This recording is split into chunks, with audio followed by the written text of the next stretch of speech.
Welcome back to part 3 of the Absolute Reason Mentorship Program with a focus on gender ideology. I am Joan, your freaky philosopher, and you are my absolute reason.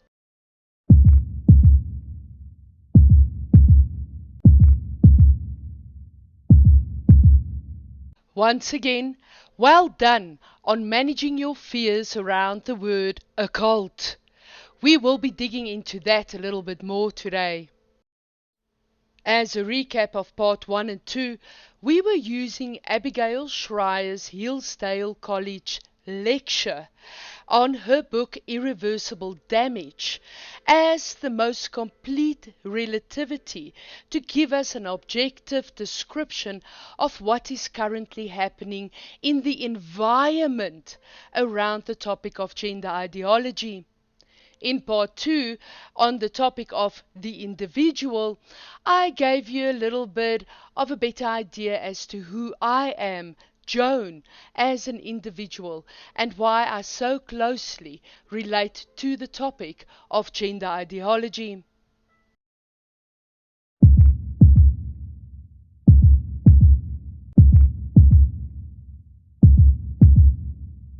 This is where part 2 ended.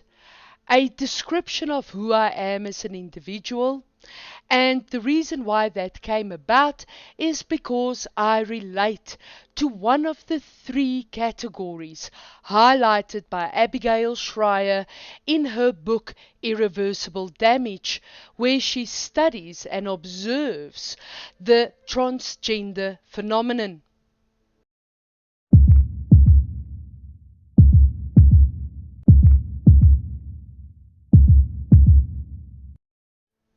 So let's quickly run through the 3 categories highlighted by Abigail Schreier. There are the young kids, the kids who have this classic presentation of gender dysphoria, some of whom, the majority of whom, would have naturally outgrown it on their own and who historically did. Others would become what we call transsexual adults. The second category is the one of social contagion.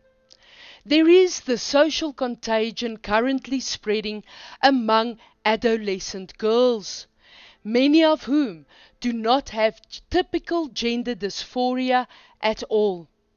And then the third category, which I find very interesting, is the one of the activists. They are the activists and who have already begun exploiting our confusion and our sympathies in order to invade women's only protective spaces and destroy women's sports.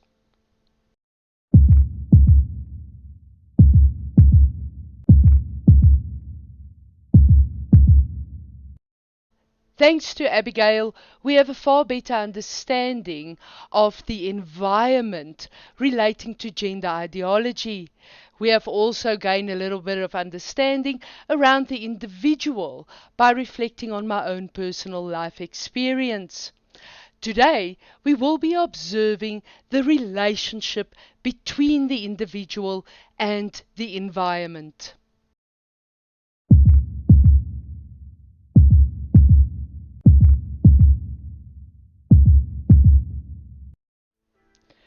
Ask any sports individual, anybody who played like a team sport, or even ask any salesperson who had to operate within a sales team just exactly how important communication is when it comes to forming relationships between individual parts. To have those individual parts harmonize towards a push pull coordination for a shared purpose, to have that entire mechanism operate and function like a well-oiled machine on a scientific basis. Communication is the beginning and the end of every relationship. As individuals, we are never taught the science of communication. And yes, there is actually something like that. It is called dialectic. Dialectic itself has ancient roots and would require a serious study to fully discover its secrets. But it doesn't mean we can't already begin to gain some of the benefits just by beginning to apply the dialectic science. All right? So, practice of these simple principles will help us to explore some of its benefits and provide an invaluable aid in our search for absolute truth. Basically goes for absolute truth, or in our search just to better understand our children, our partner, even our boss. This is a science. It's an overlay method. Once you begin to understand and comprehend the power of dialectic, you can apply it to any type of relationship in your environment. Thankfully, I discovered this beautiful little booklet on a practical guide for a philosopher on the topic of dialectic. It was issued by the School of Philosophy in Melbourne, and I'm eternally grateful for having this book because not only does it give you a clearer understanding as to what dialectic is and the science behind it, but it also includes fundamental practices that you as an individual can start doing right now, today, with anybody within your environment with whom you want to form a relationship. That includes yourself, by the way. So thank you to the School of Philosophy in Melbourne.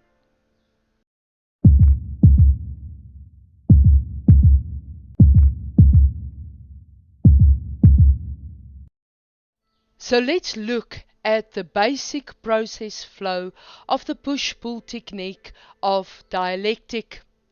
Dialectic as a science basically has 5 relativities that support the push-pull motion of your progress. First and foremost, this is your governing principle. Truth is the goal. If you don't have truth as a goal, then why are we here? Why do we even bother to communicate with each other? Because at the end of the day, I will never know when you are bullshitting me. You will never know when I am bullshitting you. And then what is it other than psychobabble between the parts? This type of psychobabble is not a stable foundation, and it will collapse. I would dare to say just look at current politics, and you have a prime example of how communication will collapse if truth is not the goal. On we move to the next step of dialectic. It is stated that the individual must be willing to be refuted. Now, that special little space between parts where we suspend all that it is we think we know in an authentic pursuit to understand the true nature of reality, well, that entire little concept fits into this pocket. We must be willing to be refuted, and that is why we suspend all that it is we think we know. We do not dismiss it, we do not cancel it, and we do not ignore it. But as we pursue more and new knowledge, we must suspend what it is we think we know. As an individual, if you are unable to suspend all that it is you think you know, you create nothing but obstacles in the pursuit of absolute truth. The next step in the process of dialectic is to listen, to really be able to fall still with your own opinions, your own defense mechanisms, and your own ideas as to what it is the individual wants to express to you. You must be able to fall still and truly listen to what the person is telling you. You can understand that if you are unable to be willing to be refuted, well, then listening becomes an incredibly difficult thing to do because you are constantly trying to defend your own position instead of trying to understand the perspective of the individual you are listening to. Fortunately for all of us, the next point in the science of dialectic will actually assist us in being better listeners. This is the point of being able to formulate a question. The question is always far more important than the answers that follow. And if you are able to formulate questions instead of formulating defense mechanisms around your opinion, well, then, a conversation with an individual where you are both trying to discover or gain clarity on something that is quite complicated and dense with information, to phrase properly placed questions is a magnificent way of pursuing truth. The final principle in the science of dialectic is the principle of being able to follow the question and follow the answer. Follow the conversation and the self-inquiry process until you as an individual receive clarity on the topic. You will know when that happens. It is a critical thing for the individual to be able to follow the question. We as a society are conditioned to focus and approach everything with the principle of force and control for our desired outcome. You cannot approach a critical conversation with your child around gender ideology with a fixed desired outcome. You must suspend your desired outcome, and that is a way you can let go of the conditioned need to force and control the outcome. When you find yourself as an individual in that sacred space between parts, you are better able to follow the conversation. And so, together with those in the conversation, you actually discover the truth of what it is you need to know.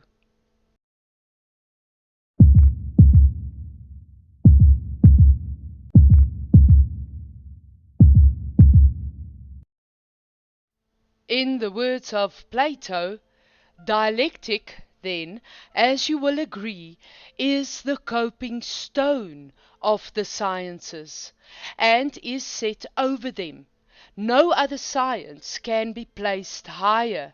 The nature of knowledge can no further go. This is Plato in the Republic. So in order for the individual to gain insight, the seeker must make use of a faculty of mind. That is the faculty of reason.